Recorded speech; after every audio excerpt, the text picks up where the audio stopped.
Present silent treatment. If the narcissist was honest. As you know, silent treatments are used by all narcissists, and especially by the mid-range group. There are two forms of silent treatment. Present, where we sit with you and ignore you, or stand glaring at you, cold-shouldering you, giving you an icy look. Or in the same house as we continue to ignore you as you try and talk to us. And absent silent treatments. Sometimes the narcissist flounces and storms out. Sometimes they slink away, disappearing and not responding to you. In other instances, you're not with the narcissist and you try and get in touch and you receive no response. Silent treatments are repeatedly and regularly used because of their convenience, effect, and low energy consumption. However, what is actually going on in the mind of the narcissist when a present silent treatment is being doled out towards you? If the greater or the ultra deigned to share their thoughts with you, the following is what you would be hearing. Of course, lesser and mid-range narcissists don't know what they are, and therefore similar thoughts would be going on in the unconscious. They wouldn't be actively thinking this way. However, if that unconscious were shared, this is also what you would hear. The lesser would be somewhat less articulate than what you would hear, but the message remains the same. Adjust accordingly for lower cognitive function of lower lesser and middle lesser. But in essence, what I'm going to describe for you is if the narcissist was honest about what was really going on in their mind, be it conscious or unconscious, when you're receiving a present silent treatment, this is what would be happening. I think I have said enough. I wish you would think the same. You have never shut up asking me about my day at work as I try to watch the sport on television. On and on you have gone, asking question after question. It makes me wonder why you are so bloody interested. Fishing for something, are you? Trying to catch me out? You won't do that. I'm cleverer than you, much cleverer. What I do at work is nothing to do with you, and you won't find out about my plans until such time as I decide that you should know.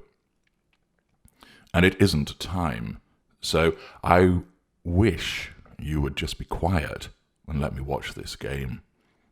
You keep on going, talking over my television viewing, which tells me that you regard my viewing experience as unimportant. And that tells me that you obviously think that I'm not important. And you really ought to know by now that I am important. I hate you doing this. I can feel the burning from your selfish and treacherous action, and it's paining me, but I know what to do. I know how to stop this pain, and believe me, I'm going to do it, and do it now. You never know when to shut up, do you? I suppose you think you're being pleasant, asking me how my day has been, but you don't care. You just do it for the sake of appearances, to make you look good, the caring and interested partner. I know your game. I have you worked out. You're a fraud. Yap, yap, yap, like some irritating puppy around my ankles. On and on you go. Just shut up, will you? I cannot concentrate with your wasp-like buzzing around me. How is the new recruit getting on? How is the project developing? Where did you go for that business lunch? Was it good? What did you have to eat? Who was it with? Just shut up. No. You are still chattering away. I don't think you're even waiting for an answer, are you?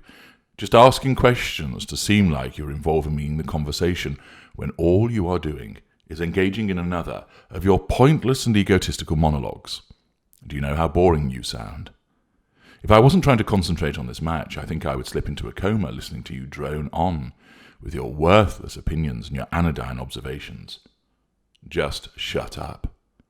No? Very well, I will. No, I'm not saying anything.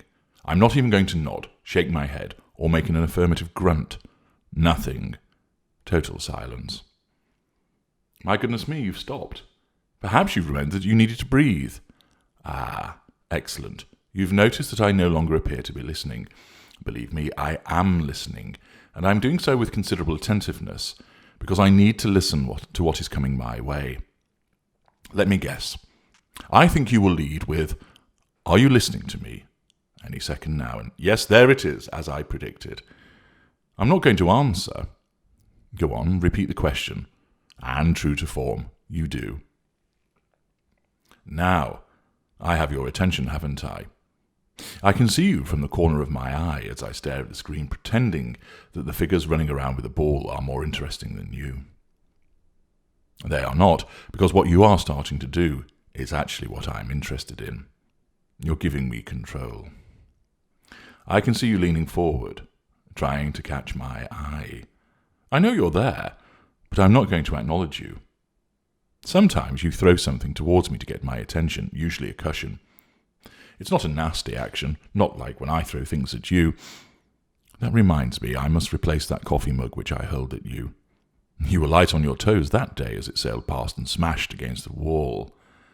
Anyway, that was last week and this is now, and I can hear you asking the question a third time. Will it be the cushion? No, you've chosen to stand up instead. Gosh, you must be looking to assert some authority from the get-go. I'm talking to you. I know that you are, but I'm not answering you. But already I can hear the mounting irritation in your voice, and already I can feel the flames rising inside of me as they burn away the cold, harsh iciness of your threat to my control. That pain is already receding. Will you answer me, please? No, I will not. I have to turn my head so you don't see my smirk at your attempt to be commanding. It amuses me. I can see your hands move to your hips, and I half expect you to stamp the ground with your foot. What's the matter? Why won't you answer me? The voice rises higher, signalling your anxiety and frustration, and the flames continue to build inside of me. I maintain the stony-faced expression, ink-black eyes, staring at the screen. I can see the movement on the television, but it is as if I'm watching it from very far away, as all that I am concentrating on now is your voice and the continuing delicious flaming sensation that is sweeping across me. Why aren't you answering me? The questions have altered now, haven't they? A switch from your nosiness about my work to you now asking why I have fallen silent. You can keep asking, and I know you will. You will go on for some time. You will storm out of the room, trying to force a response from me, but your slammed door just keeps the flames burning. You will come back in. You always do. You will return contrite and apologizing, although you won't know what you're trying to apologize for. Still, that won't stop you going through a carousel of reasons in the hope of breaking my silence. Did I upset you? Did I say something wrong? Did I not listen to you? Did I say something offensive? Please, what did I do wrong? Please, will you just talk to me? I hate this. I hate falling out. What have I done? Every time you ask these questions, the pain and concern in your voice keeps adding to the sense of power that I am feeling. The wound that you created has long since closed, and I now am savouring the growing power that courses through me as I continue to assert control over you and receive your fuel. You have no idea what you are doing as you try, as you always do, to make things right. I will stay seated here, not even looking at you. You won't try and stand in front of me whilst I am watching the television. You will not dare do that or dare to switch it off. You remember what happened last time when you did that, don't you? And I know you won't be in a hurry to experience that again. I can sit and revel in my power over you, and you just keep adding to it with your pitiful and plaintive questions. You will try to find out what is wrong. You will blame yourself next and start to apologize as you scramble to guess what it is that you have done wrong, in the hope that you stumble on the right subject matter and make things right. But you will fail.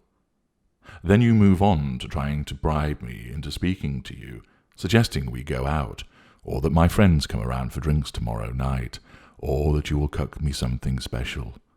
Keep at it. I won't respond. I will not even look at you. You are completely invisible to me as far as you're concerned. I wonder how long I will maintain this silence with you. I'm in control, but your questions continue to threaten it, so I will have to keep maintaining it. You haven't worked out what to do yet, I'm pleased to say. You keep on asking, pestering and questioning, driven by your own anxiety that causes you to want to ascertain what has happened and make things right. This means you might break off for half an hour, but then you resume trying a different tack. If all you knew you had to do was do exactly what I'm doing, and it will stop.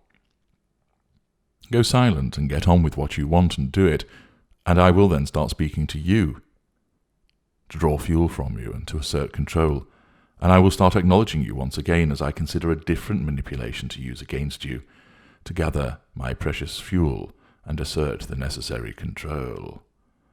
Fortunately, your empathic nature means you want to understand, you want the truth, you want to fix and heal, and this will make you hang in there, and all the while you provide me with fuel and power me.